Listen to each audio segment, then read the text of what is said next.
बिस्मिल्लाहिर्रहमानिर्रहीम। अस्सलामुअलैकुम my dear students.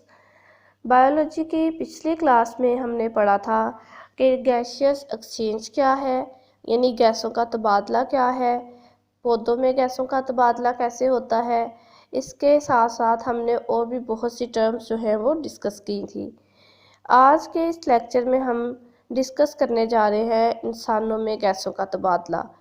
अब चूँकि इंसान जो है वो आला दर्जे के जानदार हैं, इसलिए उनमें जो गैसों का तबादला होता है वो भी एक सिस्टम के ज़रिए होता है। उनमें एक मुकम्मल सिस्टम जो है वो मौजूद है। तो इंसान में गैसों का तबादला जो है वो रेस्पिरेटरी सिस्टम के ज़रिए होता है। अब रेस्पिरेटरी सिस्टम जो है वो बहुत सारे ऑर्गन्स से मिलके बना है, यानी बहुत सारे हिस्सों से मिलके बना है, जिनसे इंसान जो है वो सांस ले सकता है, जानदार जो है वो सांस ले सकते हैं। बेसिकली यहाँ पे हम सिर्फ इंसान की बात करेंगे। तो सबसे पहला जो टॉपिक है वो है द एयर पैसेज वे, यानी हवा का रास्ता। हवा कैसे जो है वो दाखिल होती है। ज़ाहिर सी बात है, जब हवा दाखिल होगी तो ही हम सांस ले पाएंगे। तो हवा हमारे जिस्म में कैसे दाखिल होती है, कैसे वो फेफड़ों तक पहुंचती है, इस सारे सिस्टम को आज हम इंशाल्लाह डिस्कस करेंगे। तो सबसे पहले जो रेस्पिरेटरी सिस्टम है वो दो हिस्सों पर मुश्तमिल है। एक उसमें है हवा का रास्ता और दूसरा है फेफड़े। अब सबसे पहले हवा का रास्ता जो है ना, उसके लिए मुख्तलिफ जो है वो हिस्से हैं, यानी हवा किन किन हिस्सों के ज़रिए से फेफड़ों तक दाखिल होती है। तो हवा में सबसे पहले जब हम कहते हैं कि हवा का रास्ता जो है, उसमें सबसे पहले नाक के अंदर एक खाली जगह मौजूद होती है जिसे हम नेज़ल कैविटी कहते हैं। यानी नाक से बाहर दो जो सुराख मौजूद हैं वो नॉस्ट्रिल्स हैं, नथने होते हैं। उसके अंदर की तरफ जाएं तो खुला है, जिसको हम क्या कहते हैं, नेज़ल कैविटी, यानी नाक का खुला। उसके अंदर हवा जो है, यानी नॉस्ट्रिल से, नथनों से हवा हमारे नेज़ल कैविटी में जाती है। नेज़ल कैविटी से आगे की तरफ जाएंगे तो फेरेंक्स मौजूद है। फेरेंक्स अब क्या है, जहाँ पे ओरल कैविटी और नेज़ल कैविटी दोनों जो है वो ओपन होती हैं। यानी फेरेंक्स जो है वो हवा के लिए भी और खुराक के लिए भी एक कॉमन रास्ता है, एक ही रास्ता है जिसके ज़रिए से खुराक और हवा जो है वो दाखिल होते हैं अंदर की तरफ। अब कहते हैं कि नॉस्ट्रिल जो है, अब एक जो नेज़ल कैविटी है उसमें भी जो है वो दो हिस्से मौजूद हैं। एक हिस्से पर म्यूकस होता है और दूसरे हिस्से पर जो है वो बाल मौजूद होते हैं। अब जो बाल हैं या हेयर्स हैं वो क्या करते हैं, ये हवा के अंदर जो कह लें कि गर्द वगैरह होती है उसको क्या कर देते हैं, साफ़ कर देते हैं, फिल्टर कर देते हैं। जबकि जो म्यूकस है वो क्या करता है, वो जो हवा दाखिल होती है उसको नम कर देता है और गर्म करता है। अब हवा को गर्म या नम क्यों करता है, इसलिए इसे गर्म करता है ताकि उसका टेम्परेचर हमारे अंदरूनी टेम्परेचर के बराबर हो जाए। अब कहते हैं कि जो नेज़ल कैविटी होती है, वही बता रहे हैं कि फेरेंक्स जो है उसमें खुलती है। अब फेरेंक्स क्या है, फेरेंक्स एक मस्कुलर रास्ता है, मसल टाइप है, जो खुराक और हवा दोनों के लिए क्या है, मुश्तरक है। यानी जब खुराक ने दाखिल होना है सबसे पहले तो वो भी फेरेंक्स में होना है ओरल कैविटी के बाद, और जब हवा ने नेज़ल कैविटी के बाद दाखिल होना है तो उसने भी फेरेंक्स में होना है। अब जैसे जैसे कहते हैं कि एसोफेगस जो है ना आती है, यानी एसोफेगस क्या है, फेरेंक्स से नीचे, यानी एसोफेगस भी खुराक की नाली है, लेकिन फेरेंक्स जो है वो जहाँ पे ख़त्म होती है वहाँ पे एसोफेगस शुरू हो जाती है। तो ये रास्ता जो है वो एसोफेगस के सुराख और लेरेंक्स तक फैला हुआ है। अब लेरेंक्स जो है वो कहाँ पे मौजूद है और लेरेंक्स है क्या, इसके बारे में हम डिस्कस करेंगे। बेसिकली जो लेरेंक्स है और फेरेंक्स है, फेरेंक्स जो है वो है खुराक का रास्ता और हवा दोनों का रास्ता, जबकि जो लेरेंक्स है वो सिर्फ और सिर्फ हवा का रास्ता है। अब फेरेंक्स और लेरेंक्स को एक पर्दा जो है वो एक दूसरे के साथ सेपरेट कर रहा है। उस पर्दे के ज़रिए से फेरेंक्स और लेरेंक्स एक दूसरे से अलहदा हुए हुए हैं। उसको हम कहते हैं एपिग्लॉटिस। ये ग्लॉटिस जो है वो एक कह लें कि मौजूद है वहाँ पे। उस ग्लॉटिस के ऊपर एक पर्दा होता है जिसको हम कहते हैं एपिग्लॉटिस। अब लेरेंक्स जो है वो किस चीज़ का बना हुआ है, इसकी स्ट्रक्चर क्या है, इसकी कंपोजिशन क्या है, तो कहते हैं कि लेरेंक्स जो है वो कार्टिलेज का बना होता है। कार्टिलेज क्या होती है? नरम हड्डी, यानी जिसकी वजह से फ्रिक्शन से भी बचा जा सकता है। अब कहते हैं कि जो कार्टिलेज वहाँ पे मौजूद होती है, इसकी वजह से अगर उसके अंदर हवा मौजूद हो या ना हो, ट्रैकिया में भी अगर हवा मौजूद है या नहीं है, तो ये रगड़ जो है वो आपस में नहीं खाती। अब कहते हैं कि फेरेंक्स और ट्रैकिया के दरमियान क्या मौजूद है? लेरेंक्स मौजूद है, और किस चीज़ की बनी हुई है? कार्टिलेज की बनी हुई है। इसे आला सोत यानी आवाज़ पैदा करने वाला खाना भी कहते हैं, क्योंकि लेरेंक्स के अंदर जो है वो कुछ पट्टियाँ मौजूद होती हैं जिनको हम वोकल कार्ड्स कहते हैं। वो वोकल कार्ड्स कहाँ पे मौजूद होते हैं? हमारे लेरेंक्स के अंदर, और लेरेंक्स के अंदर वो आवाज़ यानी लेरेंक्स ही फिर जिम्मेदार है हमारी आवाज़ पैदा करने के लिए। अब कहते हैं कि ये जो पट्टियाँ हैं यानी जो वोकल कार्ड्स हैं, जब वो हवा से टकराती हैं, ठीक है, तो उसके नतीजे में इर्ताश आता है, यानी कह लें कि वेव्स पैदा होती हैं, और इससे क्या होता है? आवाज़ पैदा होती है। यानी जैसे हम बोल रहे होते हैं, तो ये जो हमारा बोलना है, जो हमारी आवाज़ पैदा करना है, ये बेसिकली टकराव की वजह से है, हवा के टकराव की वजह से, और उसकी वजह से जो वाइब्रेशन होती है उसकी वजह से ये सारा प्रोसेस जो है वो होता है कि हम जो है वो आवाज़ दे पाते हैं, बोल सकते हैं, यानी एक मखसूस आवाज़ जो है वो हमारी होती है। अब लेरेंक्स जो है उससे आगे क्या है? लेरेंक्स से आगे की तरफ ट्रैकिया मौजूद है। ट्रैकिया को भी हम हवा की नाली कहते हैं, यानी बेसिकली जो हवा की नाली या विंड पाइप है वो क्या है? ट्रैकिया। अब ट्रैकिया की जो लंबाई है वो कितनी है? 12 सेंटीमीटर लंबी एक नाली होती है ट्रैकिया। और एसोफेगस के सामने की तरफ, पीछे की तरफ नहीं, सामने की तरफ जो है वो मौजूद है ट्रैकिया, और इसकी दीवार में भी कार्टिलेज जो है वो पाए जाते हैं, यानी कार्टिलेज के रिंग्स पाए जाते हैं जो कि सी शेप के होते हैं। जिस तरह अल्फ़ाबेट सी होता है, उस शेप के जो हैं वो कार्टिलेज मौजूद होते हैं ट्रैकिया के अंदर। और यहाँ पे कार्टिलेज, यहाँ पे भी कार्टिलेज का क्या काम है कि वो हवा अगर उसके अंदर मौजूद है ट्रैकिया के अंदर या नहीं मौजूद, तो उसको रगड़ खाने से जो है वो बचाती है।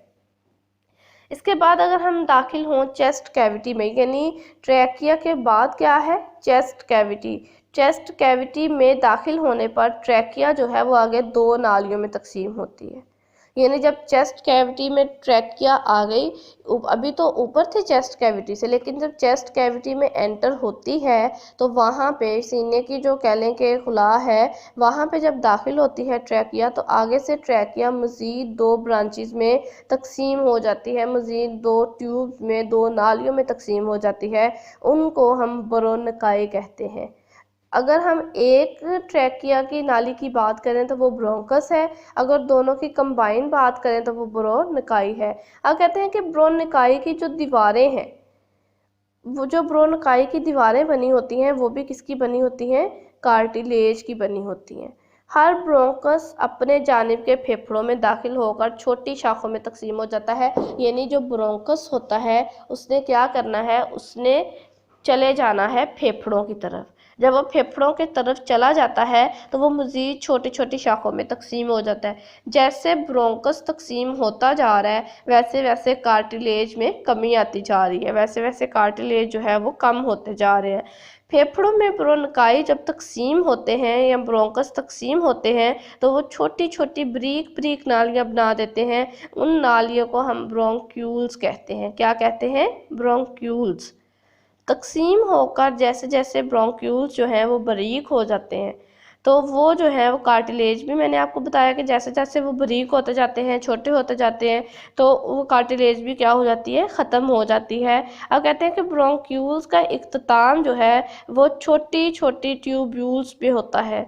वो ट्यूब्यूल्स, उनको हम जो है वो डक्ट्स कहते हैं, एल्व्यूलर डक्ट्स कहते हैं। अब जो एल्व्यूलाई है ना, ये हवा के गुच्छे हैं, हवा के गुच्छे। हर एल्व्यूलर डक्ट हवाई थैलियों यानी एल्व्यूलाई के एक गुच्छे में खुलती है। अब जो एल्व्यूलर है उसने कहाँ पे खुलना है, जाके एल्व्यूलाई में, यानी एल्व्यूलर ज़्यादा है, एल्व्यूलाई जो है वो एक है, यानी एक गुच्छा जो है वो बन जाता है। ये एल्व्यूलाई इंसान के जिस्म में गैसों के तबादले की सतह बनाते हैं। यानी बेसिकली फेफड़ों के अंदर जो काम हो रहा है, फेफड़ों में जो गैसों का तबादला हो रहा है वो किसके ज़रिए से हो रहा है, एल्व्यूलाई के ज़रिए से। अब एल्व्यूलस क्या है, एक होगा, एक फेफड़े की बात होगी तो हम कहते हैं कि ये एल्व्यूलस है। हर एल्व्यूलस एक थैलीनुमा साख्त है और उसकी दीवारें एपिथीलियल सेल्स की सिर्फ एक तह पर मुश्तमिल है। यानी एपिथीलियल सेल्स जो हैं, इसकी आपने चैप्टर नंबर 4 9th क्लास में इसकी पूरी डिटेल जो है वो पढ़ी है कि क्या होते हैं। ऊपर वाली जो सतह के सेल्स होते हैं, कैपिलरीज का एक जाल जो है वो इस एल्व्यूलस को जो है वो घेरे हुए होता है। अब क्या होता है, अब हम इसको थोड़ा सा रिवाइज करते हैं, रिपीट करते हैं, फिर अगले प्रोसेस की तरफ जाते हैं। हवा के रास्ते में सबसे पहले जो है वो नेज़ल कैविटी है। नेज़ल कैविटी के बाद जो है वो फेरेंक्स है। फेरेंक्स के बाद जो है वो लेरेंक्स आती है। लेरेंक्स के बाद जो है वो क्या है, ट्रैकिया। ट्रैकिया जो है वो जब तकसीम होगी तो वो ब्रोनकाई जो है वो बनाएगी। ब्रोनकाई के बाद जो है वो क्या बनता है, ब्रोंक्यूल्स बनते हैं, और वही ब्रोंक्यूल्स जो हैं वो आगे एल्व्यूलर डक्ट्स बनाते हैं। एल्व्यूलर डक्ट्स ने आगे एल्व्यूलाई की फॉर्मेशन कर देनी होती है। अब कहते हैं कि अब नेक्स्ट प्रोसेस की तरफ आए तो कहते हैं कि जब हम बात करते हैं हार्ट के स्ट्रक्चर की, दिल की, तो हमने कहा था कि जो हार्ट है वहाँ से पल्मोनरी आर्टरी के ज़रिए, चूँकि फेफड़ों से रिलेटेड है, फेफड़ों की तरफ खून जो है वो आ रहा है, तो इसलिए हम पल्मोनरी की बात करते हैं। जहाँ जहाँ पल्मोनरी वर्ड आएगा वो समझ जाइएगा कि वो किससे रिलेटेड है, फेफड़ों से रिलेटेड है। चाहे वो पल्मोनरी आर्टरी है, चाहे वो पल्मोनरी कैपिलरीज हैं, चाहे वो पल्मोनरी वेन्स हों। अब कहते हैं कि जब दिल से डीऑक्सीजनेटेड ब्लड पल्मोनरी आर्टरी के ज़रिए फेफड़ों तक आता है, तो वो फेफड़ों तक जब आता है तो वो आर्टरीज कहाँ पे हैं, वो गुच्छों की शक्ल में एल्व्यूलाई के गिर्द मौजूद हैं। तो वो ब्लड जो है जब वहाँ तक आता है, एल्व्यूलाई के करीब तक आता है, चूँकि वो डीऑक्सीजनेटेड होता है, उसमें ऑक्सीजन मौजूद नहीं होती, तो एल्व्यूलाई जो है चूँकि हवा की थैलियाँ हैं, वहाँ से हवा के अंदर से ऑक्सीजन उस डीऑक्सीजनेटेड ब्लड के साथ मिलती है और उसको ऑक्सीजनेटेड कर देती है। फिर वही जो डीऑक्सीजनेटेड ब्लड होता है वो हो जाता है कन्वर्ट, कहाँ पे चला जाता है, वो डीऑक्सीजनेटेड ऑक्सीजनेटेड में कन्वर्ट हो गया।